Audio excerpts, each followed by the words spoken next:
오늘 본문 말씀을 가지고 복되어라 하나님의 말씀을 가까이 하는 자여라는 제목으로 함께 은혜를 나누겠습니다. 함께 우리 제목을 따라 하시겠습니다. 복되어라 하나님의 말씀을 가까이 하는 자여. 한 번 더 따라 합니다. 복되어라 하나님의 말씀을 가까이 하는 자여. 네, 고맙습니다. 하나님의 말씀인 성경은 영적인 진리입니다. 그리고 생명의 양식입니다. 따라서 우리가 하나님의 말씀을 가까이 하게 되면 하나님이 주시는 복을 반드시 받게 돼 있습니다. 이것은 우리 구주 예수님께서 이 세상에 계시는 동안 우리에게 말씀을 해주셨습니다. 누가복음 11장 28절을 함께 읽겠습니다.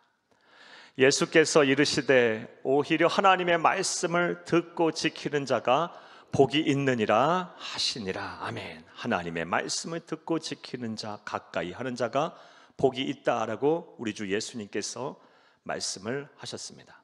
따라서 성도들은 하나님의 말씀을 가까이 해야 합니다.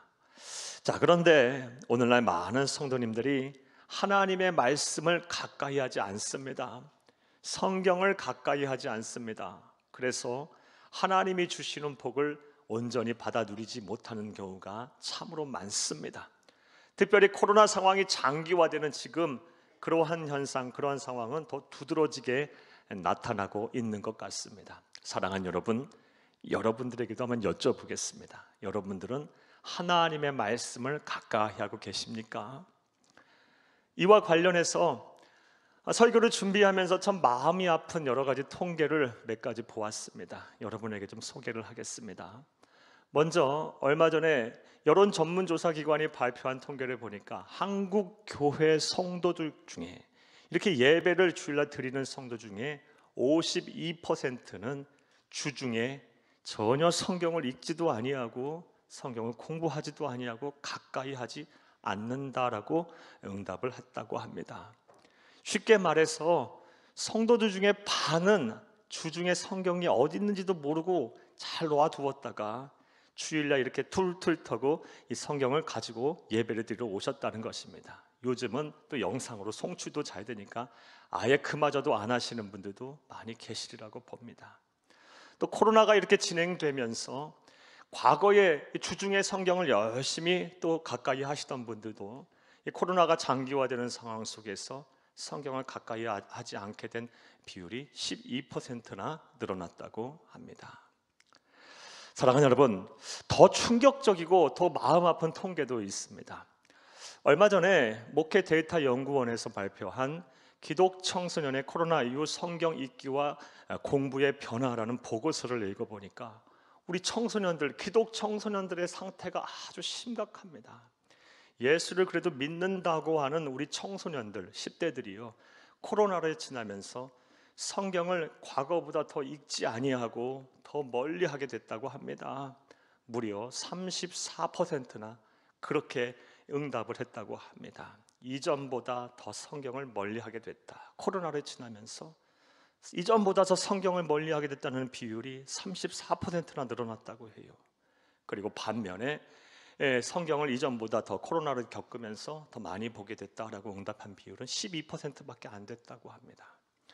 우리 청소년들이 더 급속도로, 예수를 믿는 기독 청소년들이 급속도로 하나님의 말씀으로부터 멀어져 가고 있다는 것입니다. 사랑하는 여러분, 이 추세가 계속되게 되면 사랑하는 여러분, 우리의 신앙의 유산을 물려받아 이 땅에 하나님의 나라를 이루고 세계선교 한국 복음화의 사명을 감당해야 할 우리의 자녀들과 우리의 후손들이 우리와는 전혀 다른 신앙을 가지고 또 우리의 뒤를 이을 다음 세대가 아닌 다른 세대로 변화될 것입니다.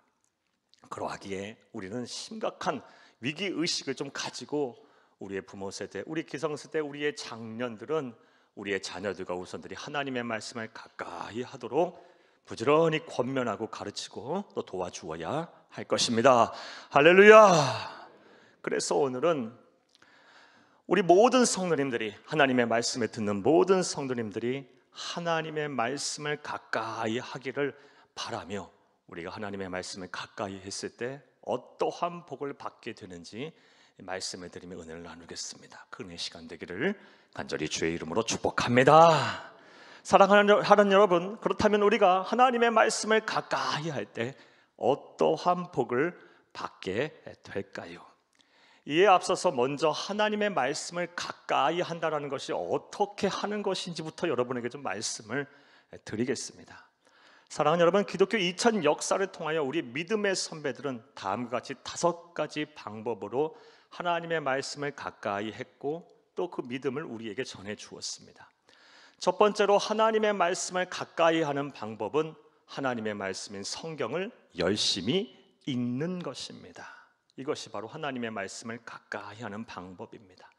하나님의 말씀을 읽는 방법은 크게 또 2가지로 생각을 해볼 수가 있습니다. 먼저는 창세기부터 요한계시록까지 날마다 정해진 분량을 통독하는 것입니다. 처음부터 끝에까지 쭉쭉 읽어 가는 것입니다. 이렇게 통독을 하게 되면 이점이 있습니다. 성경에 맥이 잡힙니다. 전체 흐름이 보입니다. 성경 한 장 한 장, 한 절 한 절이 유기적으로 연관이 되어 있음을 알게 됩니다. 물론 처음부터 통독을 한다고 해서 하나님의 말씀이 전체가 맥이 잡히고 흐름 전체가 보이는 것은 아닙니다. 그런 분들 또한 많지 않으실 것입니다.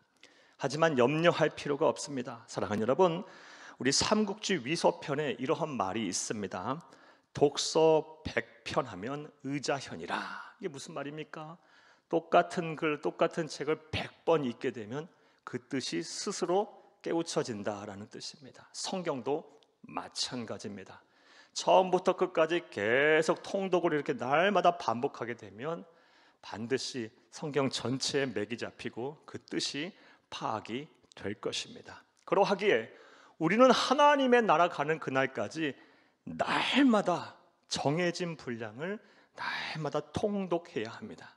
그것이 하나님의 백성으로 사는 법이고 하나님의 말씀을 가까이 하는 것입니다. 하나님의 말씀을 읽는 또 다른 방법은 정독을 하는 겁니다. 정독은 말 그대로 정밀하게, 세밀하게 읽는 것입니다. 이 정독을 하는 방법도 여러 가지 방법이 있는데 제가 오늘 여러분에게 추천해드리고 싶은 정독의 방법은 주제별로 읽는 것입니다.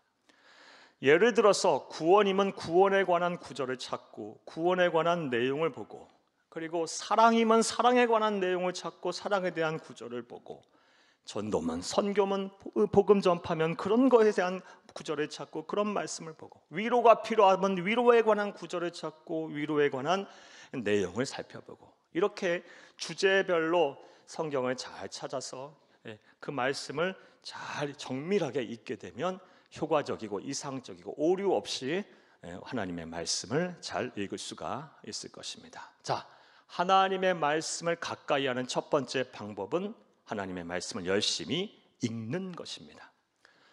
또 우리 믿음의 선배들이 그렇게 했고 또 우리에게 전해주고 가르쳐준 이 성경을 가까이 하는 방법, 두 번째 방법은 하나님의 말씀을 열심히 듣는 것입니다. 열심히 들어야 합니다.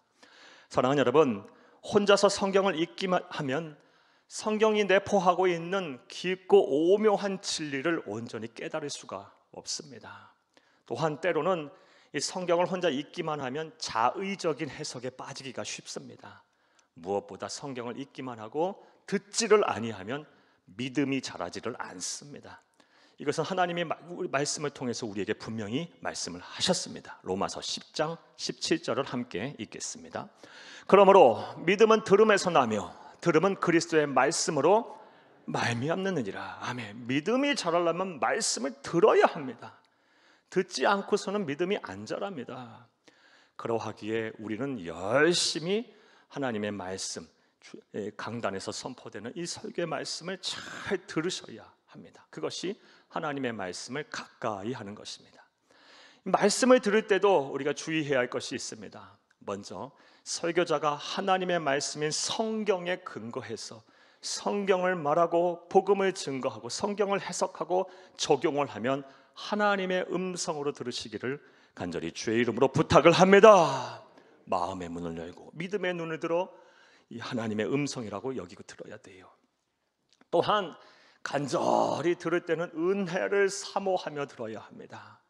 하나님이 주실 은혜를 기대해야 돼요. 소망을 가지고 말씀을 들으셔야 합니다. 그러면 하나님께서 역사하실 거예요. 반드시 은혜를 주실 것입니다. 나아가 삶의 자리에서 연거푸 여러 번 반복해서 하나님의 말씀을 들으셔야 합니다. 사랑하는 여러분, 사람이 아무리 똑똑한다 한들 기억력에는 한계가 있습니다. 쉽게 잊어버려요. 우리가 들은 말씀을 예배당 안에서만 예배 때만 듣는 것이 아니라 삶의 자리에서 연거푸 듣고 반복해서 들어서 마음에 새겨질 때 비로소 선포된 말씀이 내 말씀, 나의 말씀으로 우리 자리를 잡게 되는 것입니다. 그러므로 삶의 자리에서 여러 번 반복해서 듣는 귀하고 복된 성도님들이 다 되시기를 간절히 주의 이름으로 축복합니다. 하나님의 말씀을 가까이 하는 두 번째 방법은 열심히 듣는 것입니다. 하나님의 말씀을 가까이 하는 세 번째 방법, 우리 믿음의 조상들이 해왔고 또 전해주고 가르쳐준 세 번째 방법은 열심히 하나님의 말씀을 암송하는 것입니다. 사랑하는 여러분, 성도라면 누구나 다 하나님의 음성을 듣기를 원합니다. 그리고 반드시 하나님의 음성을 들어야 합니다. 자, 그렇다면 우리가 하나님의 음성을 어떻게 들을 수가 있을까요? 하나님의 음성을 가장 오류 없이 문제 없이 듣는 가장 이상적인 방법은 하나님의 말씀인 성경을 통해서 듣는 것입니다. 자, 그런데 문제가 있습니다. 왜냐? 하나님은 우리의 상상을 초월하시는 분이십니다. 시간의 제약을 받지 아니하시고 공간의 제약을 받지 아니하시는 분이세요. 그래서 하나님은 언제 어느 때에 말씀하실지 몰라요. 우리에게 음성을 주실지 몰라요. 그러하기에 가능한 한 많은 하나님의 말씀을 우리의 머릿속에 넣고 살아야 합니다. 즉 암송을 많이 하시면 참 좋습니다. 암송을 많이 하게 되면 하나님께서 언제 어느 때 말씀하실 때 그것이 하나님의 음성으로 들릴 거예요. 귀하고 복된 이런 실천이 있기를, 이런 은혜가 있기를 간절히 주의 이름으로 축복합니다. 하나님의 말씀을 가까이 한 세 번째 방법은 하나님의 말씀을 암송하는 것입니다. 네 번째 방법은 무엇이냐? 하나님의 말씀을 연구하는 것입니다. 이 연구한다는 것은 쉽게 말해 하나님의 말씀을 공부하는 것, 성경을 공부하는 것을 말합니다. 그런데 오늘날 이 성경 공부는 상당히 조심하셔야 합니다. 왜냐하면 오늘날 이단과 사이비들이 너무 많습니다. 성도를 미혹하는 존재들이 너무 많아요. 특별히 코로나가 장기화되면서 이단과 사이비들, 그리고 성경을 과격하게 해석하고요, 자의적으로 해석하고요, 그리고 균형을 잃어버린 신학적인 관점에서 해석하는 사람들이 정말 많습니다.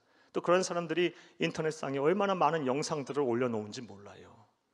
그러하기에 성경을 공부할 때는 반드시 교회 안에서 하시기를 부탁을 드립니다. 그리고 밖에서 하고 싶으면 교회와 상담을 하신 이후에 꼭 하시기를 부탁드립니다. 사랑하는 여러분, 어쨌든 간에 우리가 하나님의 말씀을 가까이 하는 네 번째 방법은 하나님의 말씀을 연구하는 것, 공부하는 것입니다. 자, 마지막으로 우리 믿음의 선배들이 전해주었고 또 그렇게 행해왔던 하나님의 말씀을 가까이 하는 방법은 하나님의 말씀을 묵상하는 것입니다. 이 묵상하는 것이 무엇이냐? 쉽게 말해 읽고 듣고 암송하고 공부한 말씀을 삶의 자리에서 적용하고 실천하는 것입니다. 그게 바로 묵상입니다. 그냥 단순히 머릿속으로 생각하고 음미하는 것이 아니라 그 머릿속으로 생각하고 음미한 하나님의 음성, 하나님의 말씀을 삶의 자리에서 적용을 하고 실천하는 것이 묵상입니다. 그리고 이 묵상은 앞서 말씀드린 이 다섯 가지 하나님의 말씀을 가까이 하는 방법 중에서 가장 중요하고 반드시 해야 하는 것입니다. 사랑하는 여러분, 왜냐하면 묵상이 없이는 하나님의 말씀이 살아 움직이는 역동적인 말씀으로 거듭나지 못해요. 읽고 듣고 암송하고 공부하면 자칫 화석화된 지식화된 말씀으로 제한이 될 수가 있어요. 하지만 묵상을 하여 삶의 자리에 적용하고 실천하면 이 지식화된 말씀에 생명력을 불어넣는 거예요. 그래서 우리의 삶을 변화시키고 우리의 인격을 변화시키고 우리의 삶의 지경을 변화시키는 놀라운 하나님의 말씀으로 변화되게 하는 것입니다. 묵상을 반드시 하셔야 돼요.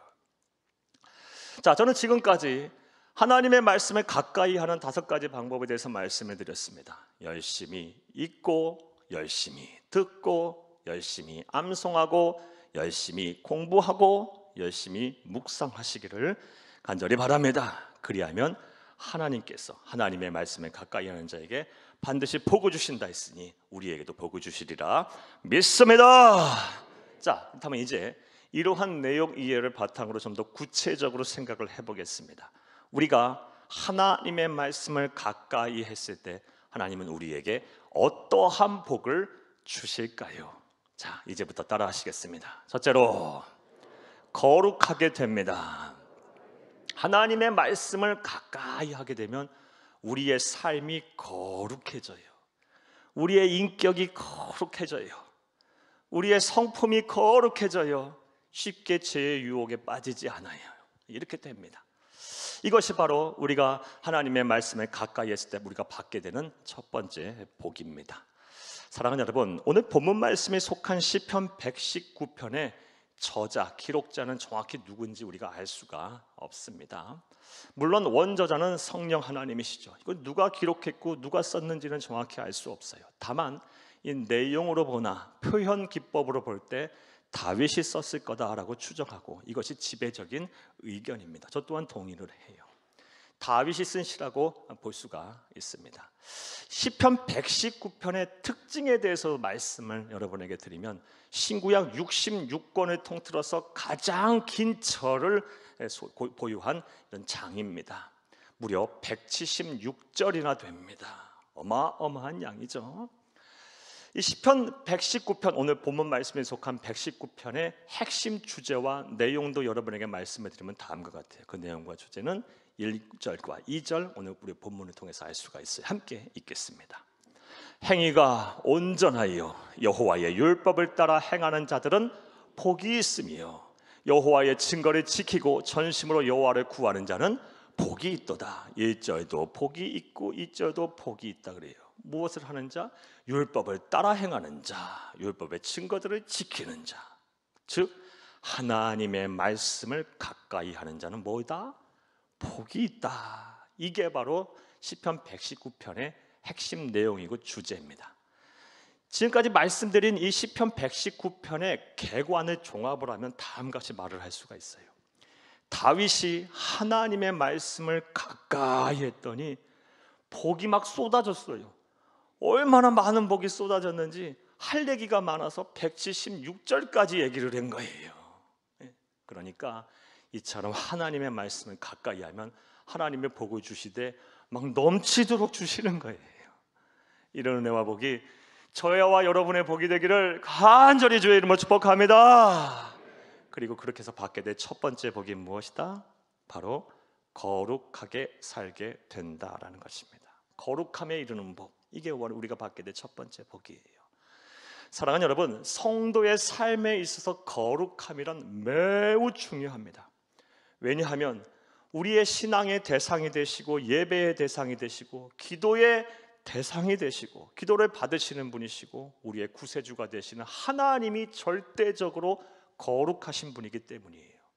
따라서 우리가 거룩하지 않다면, 우리의 삶이 거룩하지 않다면, 우리의 성품이 거룩하지 않다면 우리가 아무리 기도해봐도 기도에 응답 안 하십니다.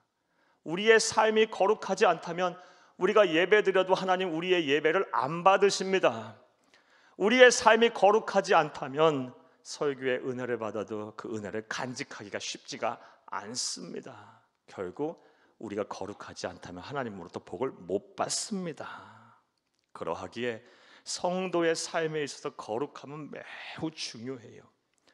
우리가 거룩한 삶을 살 수 있느냐 못하느냐에 따라 우리의 신앙의 성패, 인생의 성패가 달렸다고 해도 과언이 아닙니다. 그러므로 저와 여러분, 하나님의 나라가는 그날까지 거룩함을 살기 위해서 부지런히 노력을 하고 그런 삶을 살아야 할 줄로 믿습니다. 자, 그렇다면 우리가 어떻게 하면 거룩함에 살 수 있을까? 어떻게 하면 우리가 거룩해질 수 있을까? 오늘 본문 말씀 시편 119편에 보면 다윗이 그 비결을 알았습니다. 본문 11절을 함께 읽겠습니다. 내가 주께 범죄하지 아니하려 하여 주의 말씀은 내 마음에 두었나이다. 내가 주께 범죄하지 아니하려 하여 주의 말씀을 마음에 두었답니다. 하나님의 말씀을 가까이 했더니 범죄하지 않게 됐답니다. 거룩하게 삶을 살게 됐대요. 이것이 비결이에요. 사랑하는 여러분, 거룩한 삶을 살기를 원하십니까?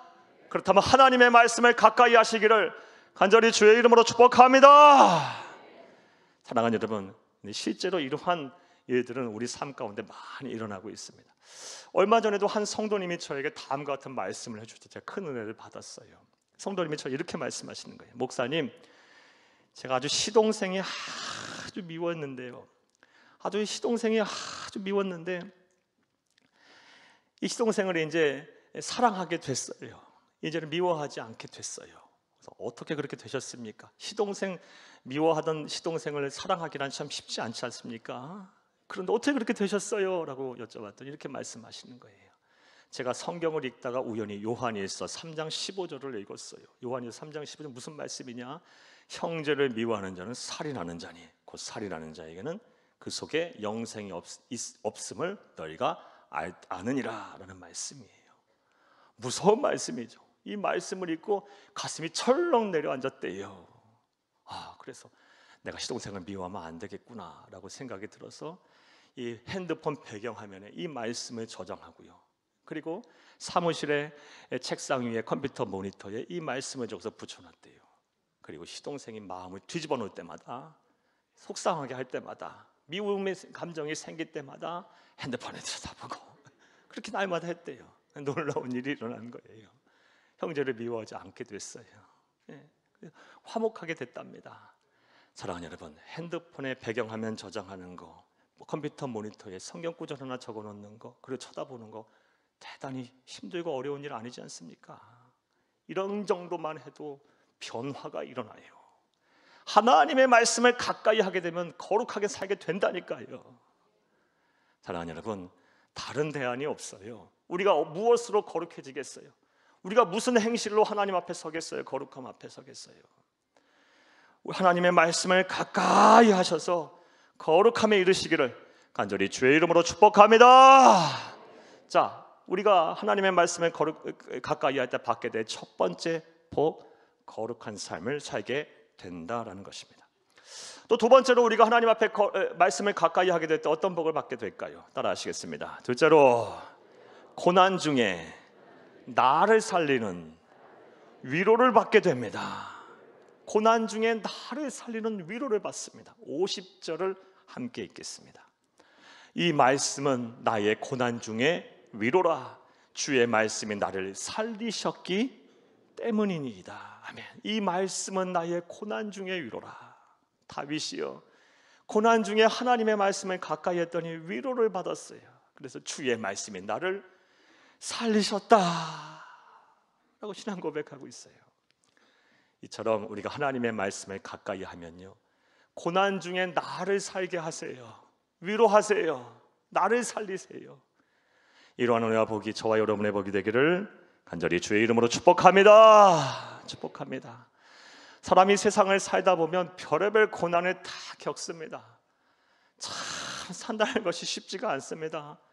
때로는 이게 절벽에 몰아놓고 이렇게 밀어 막 눕는 것도만 같아요. 막 절벽에 떨어져서 난 이제 못하겠다, 더 이상 어떻게 방법이 없다, 막 이럴 때가 있어요. 사랑하는 여러분, 그럴 때 우리는 무엇을 해야 합니까? 하나님의 말씀을 가까이 하는 거예요. 그러면 하나님께서 고난 중에 나를 또 살리실 거예요. 위로하실 거예요. 용기를 주실 것이며 담대하게 하실 거예요. 능히 견딜 힘을, 또 새 힘을 공급해 주실 거예요. 그래서 시편 119편의 기록자처럼 주의 말씀이 나를 살리셨다, 주의 말씀이 나를 살리셨다 라고 고백하게 하실 거예요. 실제로 우리 성도님들을 만나게 되면 이런 고백들 참 많이 하세요. 큰 병에 걸리셨다가 회복이 되시는 분들, 또 회복이 되지 않았다 할지라도 견딜 힘을 얻으신 분들, 또 막 사업이 어려워졌다가 또 회복이 되신 분들, 또 막 자녀 문제로 고통받다가 해결이 되신 분들, 뭐 힘들고 어려운 여러 가정의 문제로 인했다가 고통받고 계시다가 또 회복이 되신 분들 만나고 신방 가게 되면 꼭 그런 말씀 하세요. 이 말씀 붙잡고 저 살았어요. 이 말씀 없었으면 저 죽었어요. 저 못 살았어요. 저 어떻게 살았겠어요? 목사님 그 힘든 시간을 얼마나 어떻게 보냈겠어요? 이 말씀 저 붙잡고 살았어요. 이렇게 말씀하시는 분들이 정말 많아요. 고난 중에 나를 살리시는 위로를 주신 거예요. 누구에게? 하나님의 말씀을 가까이 하는 자에게. 사랑하는 여러분, 지금 힘든 삶을 보내고 계십니까? 하나님의 말씀을 가까이 하셔서 여러분에게 가장 시기적절하고 가장 필요한 말씀들을 하나님께서 풍성하게 내려주시기를, 그래서 위로해 주시기를 간절히 주의 이름으로 축복을 합니다. 이와 관련하여 설교를 준비하다가 어느 목사님이 쓰신 글 가운데 감동적인 글 하나가 있어 여러분에게 좀 소개를 하려고 합니다. 이 목사님 목회하시는 이 교회에 당시 40대 후반에 아주 신실하신 우리 남자 집사님에 대한 이야기입니다. 이 남자 집사님이 하시는 일이 무엇이었냐? 섬유 원단을 만들고 그것을 가공해서 수출을 하는 회사를 운영하셨던 분입니다. 그런데 이 산업이 사양 산업이고 또 글로벌 경제 위기, 또 금융 위기를 겪으면서 수출길이 막히다 보니까 이 회사가 아주 어려워졌다고 합니다. 거기다가 믿었던 친구에게 사기를 당했어요. 회사가 부도가 나버렸어요. 그래서 거리에 나앉게 됐어요. 얼마나 힘들었겠어요. 얼마나 막 낙심이 됐고 얼마나 사람들이 무서웠겠어요. 그래서 이 모든 건 내가 끌어안고 나 이제 죽어야겠다. 그리고 자살 시도를 하려고 여러 번 자살 시도하려고 했는데 그때마다 이상하게요, 어렸을 때부터 교회 학교 때부터 배웠던 들었던 말씀이 생각나는 거예요. 괴로울 때 주를 보라. 괴로울 때 주를 보라. 괴로울 때 주를 보라. 이 말씀이 생각나서 갔다가 그냥 오고 갔다가 그냥 오고 갔다가 그냥 오고. 그런데 괴로울 때 주를 봐야 하는데 어떻게 주를 봐야 할지 모르겠는 거예요. 주를 봐야 하는데 어떻게 봐야 할지를 알 수가 있어야죠. 방법이 모르겠는 거예요. 그러다가 우연히 라디오에서 설교가 들려오는데 하나님의 말씀, 성경을 통해서 주를 보라라는 말씀을 들었어요. 그 다음 날부터 이 집사님이 무엇을 하기 시작했냐? 새벽 1시부터 이는 반드시 일어나서 새벽 5시까지 날마다 4시간 동안 성경을 필사하셨다고 합니다. 무려 7년을 그렇게 하셨대요. 얼마나 그동안 마음과 생각이 힘들었겠어요. 7년이라는 시간 동안 그 마음과 생각 지키려고, 이 마음과 생각 지켜내려고 7년간의 필사를 했더니 성경을 8번 쓰게 되셨답니다. 그러면서 받은 은혜가 있어서 몇 가지 말씀하셨는데 간단하게만 말씀드릴게요. 이런 글을 남겨놨더라고요. 제가 교만해서 하는 말이 아니라 정말 성경을 쓰다 보면 천지가 다 내 것이 된 것 같아집니다. 필사를 하면 하나님께서 내가 힘들 때나 즐거울 때나 늘 함께 하신다는 것을 느끼게 됩니다. 사랑하는 여러분, 7년이라는 시간 동안 그 사업을 다시 일으켜야 하고 또 가정을 먹여 살려야 하고 또 가장으로서 또 여러 가지 해야 할 일들로서 지금 책임을 감당하면서 얼마나 많은 힘들고 어려운 일을 겪어야만 했겠어요. 그때마다 마음과 생각 지키려고, 다시 일어나려고, 다시 힘과 용기를 얻으려고 날마다 하루 4시간 동안 필사를 했더니 8번 반복하면서 성경을 그렇게 썼고요. 이후 이 집사님의 삶이 많이 변화가 됐는데요. 물론 여러 가지 사업에도 부침이 있었지만 참 하나님께서는 그런 과정을 통해서 반드시 또 복을 주셔요. 이분이 무역의 날 500만 불 수출을 달성해서 회사가 그렇게 회생이 돼서 상까지 받으시고 그렇게 됐답니다. 사랑하는 여러분, 지금 고난 중에 계십니까? 삶의 의지가 꺾여 계십니까? 어떻게 해야 될지 모르시겠습니까? 마음과 생각이 막 흔들리고 위태위태하십니까? 하나님의 말씀을 가까이 하세요. 하나님의 말씀을 가까이 하세요. 그러면 고난 중에 나를 살리는 위로를 주실 것입니다. 할렐루야! 이것이 바로 하나님의 말씀에 가까이 할 때 우리가 받게 되는 축복입니다. 또 세 번째로, 우리가 하나님의 말씀에 가까이 할 때 우리는 어떠한 복을 받게 될까요? 따라 하시겠습니다. 셋째로, 지혜를 얻게 됩니다. 하나님의 말씀에 가까이 하게 되면 지혜를 얻게 돼요. 사랑하는 여러분, 우리의 삶이라는 것이 수많은 선택과 결정의 연속입니다. 참 많은 선택과 결정들을 해야 돼요. 그리고 그 기로에 설 때가 참 힘들어요. 수많은 선택과 결정을 해야 할 때 내가 참 지혜롭다면, 내가 지혜로 가득 차다 있는 사람이, 지혜로운 사람이라면 얼마나 좋을까. 그러면 오류 없이 선택하고 결정하겠죠. 바른 길로 가겠죠. 우리는 지혜를 구할 때가 참 많아요. 자, 그런데 우린 지혜롭지 못해서 참 많은 힘들고 어려운 일들을 겪곤 합니다. 여러분 어떠세요? 여러분도 그게 다르지 않을 거라 봅니다. 우리에겐 지혜가 필요해요. 자, 그렇다면 이 지혜는 어떻게 얻을까요? 세상에서 지혜를 얻는 방법은 다양합니다. 우리 흔히 말하는 것들 여러분 다 아시는 얘기들일 거예요. 뭐 경험을 통해서, 뭐 여행도 많이 하라 그러죠.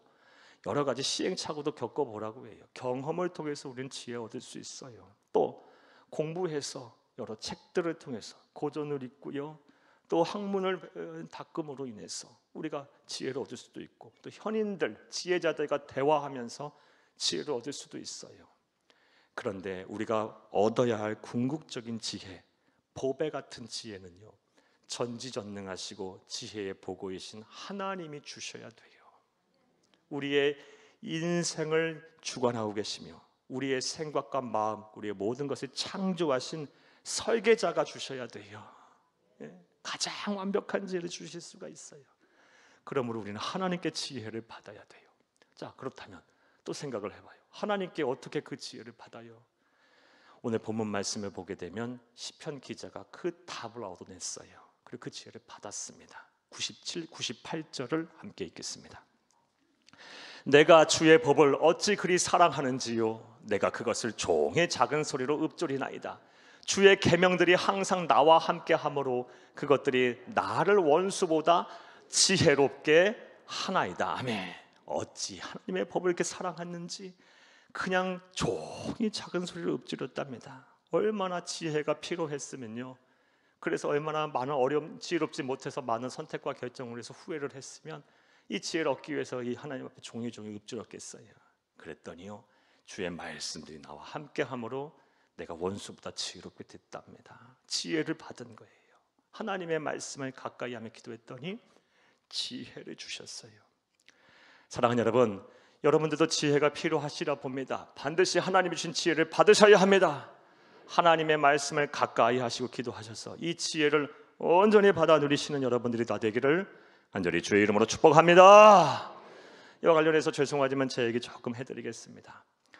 이 말씀을 준비하면서 이 본문 말씀과 관련해서, 또 대지와 관련해서, 주제와 관련해서 제가 참 이번 한 주 동안 제 목회를 뒤돌아보는 시간들을 좀 가졌습니다. 새학교 담임 목사로서 난 지혜롭게 목회를 하고 있나? 매주마다 우리 성도님들에게 필요한 말씀을 잘 선포하고 있나? 지혜롭게 설교를 하고 있나? 또 지혜롭게 우리 상담하고 권면을 할 때 지혜롭게 조언을 하고 있나? 그리고 목회 계획을 세우고 이렇게 할 때 정말 지혜롭게 하고 있나? 이런 생각들로 이번 한 주를 보냈어요. 많은 생각들을 하고 점검을 해보니 참 부끄럽네요. 부끄럽고, 그리고 하나님 앞에 죄송하고 우리 성도님들한테 죄송하고 미안합니다. 더 지혜롭지 못해서 참 죄송하고 미안해요. 또 염려 근심 끼쳐드린 것 같아서 미안하고 죄송하기도 해요. 하지만 그럼에도 불구하고 제가 담임 목사로 사명을 감당할 수 있는 것은, 그리고 분에 넘치게 사랑과 존경을 받는 것은 하나님께서 지혜를 주셨기 때문에 가능하지 않았나라는 결론에 이르게 됐어요. 사랑하는 여러분, 저는 부족하지만 분명히 아는 사실이 있어요. 제 힘과 능력으로 제가 이 자리에 서서 말씀을 전할 수 없다는 것 분명히 알고 있어요. 그 담임 목사로서 사명 감당하지 못한다는 것도 알아요. 수천 명에 되는 성도님들, 어떻게 제가 무슨 능력으로 목양을 하고 또 은혜를 끼치겠습니까? 공부들도 많이 하셨고 사회 경험도 많으시고 인격도 상당히 높으시고 또 좋으신 분들, 그런 분들에게 무슨 은혜의 말씀, 무슨 권면의 말씀을 제가 할 수 있겠어요? 그래서 저는 지혜가 필요해요. 제 기도 제목 1번이 항상 지혜를 구하는 거예요. 말씀을 보고 기도하고 하나님이여 내게 지혜를 주세요. 그럴 때마다 하나님이 지혜를 주셨어요. 물론 제가 아둔하고 부족해서 하나님이 주신 그 깊고 넓은 측량할 수 없는 지혜를 못 깨달을 때가 더 많았어요. 솔직히 참 모를 때가 많아요. 그런데 그럼에도 불구하고 그 말씀 붙잡고 지혜 붙잡고 했더니 그나마 이만까지 오게 됐어요. 사랑하는 여러분, 여러분들 어찌 이렇게 은혜를 주시고 지혜를 주시는 것이 저에게만 해당되는 은혜이자 지혜겠어요? 예수를 그리스도 믿는 우리 모두에게 하나님이 주시는 은혜이자 지혜임을 믿으시기를 간절히 주의 이름으로 축복합니다. 이제 하나님 앞에 말씀을 가까이 하면서 기도하세요. 내게 지혜를 주세요. 사업할 수 있는 지혜를 주시고, 자녀를 잘 양육할 수 있는 지혜도 주시고, 가정을 화목하게 하는 지혜도 주시고, 또 직장과 사업장에서 또 삶의 자리에서 사람과의 관계도 잘 맺게 할 수 있는 지혜도 주시고, 또 미래를 잘 설계하고 계획하고 준비하는 지혜도 내게 좀 주시고, 건강을 잘 관리하고 회복할 수 있는 지혜도 내게 좀 주시고, 또 무엇보다 사명을 잘 감당하는, 주가 주신 사명을 잘 감당할 수 있는 지혜도 좀 주시고, 하루하루 바쁘게 살고 분주하게 사니 이 시간 관리도 좀 잘 할 수 있게 하는 지혜도 좀 주시고, 이런 지혜들을 좀 주세요 라고 하나님의 말씀을 계속 가까이 하면서 기도하세요. 그러면 하나님께서는 반드시 우리에게 하나님만이 주실 수 있는 보배 같은 지혜를 반드시 주실 것입니다. 일어나야 복이 저와 여러분의 복이 되기를 간절히 바랍니다. 할렐루야. 이제 말씀 맺겠습니다. 사랑하는 여러분, 오늘은 하나님의 말씀을 가까이 했을 때 우리가 받게 되는 복에 관한 말씀을 여러분에게 드렸습니다. 먼저는 우리를 거룩하게 하십니다. 하나님의 말씀을 가까이 하면 거룩해져요. 그래서 하나님과 막힘없이 교제하고 동행하고 하나님과 함께 할 수 있게 돼요. 하세요. 또한 우리가 하나님의 말씀을 가까이 하게 되면 고난 중에 나를 살리는 위로를 주세요. 그 말씀을 주세요. 이 말씀 붙잡고 살면 고난이 아닐 거예요. 주와 함께 당하는 고난, 하나님의 말씀, 소망을 붙잡는 말씀을 붙잡고 있는데 무슨 고난이겠어요? 이건 또 승리예요. 이건 기쁨이에요. 축복이에요. 무엇보다 우리가 하나님 앞에 말씀을 가까이 하게 되면 지혜를 얻게 됩니다. 부디 올해 이런 복을 다 받으셔서 하나님을 기쁘시게 하고 사람들에게 칭찬받는 참된 성도, 행복한 성도님들이 다 되시기를 간절히 주의 이름으로 축복합니다. 축복합니다. 축복합니다.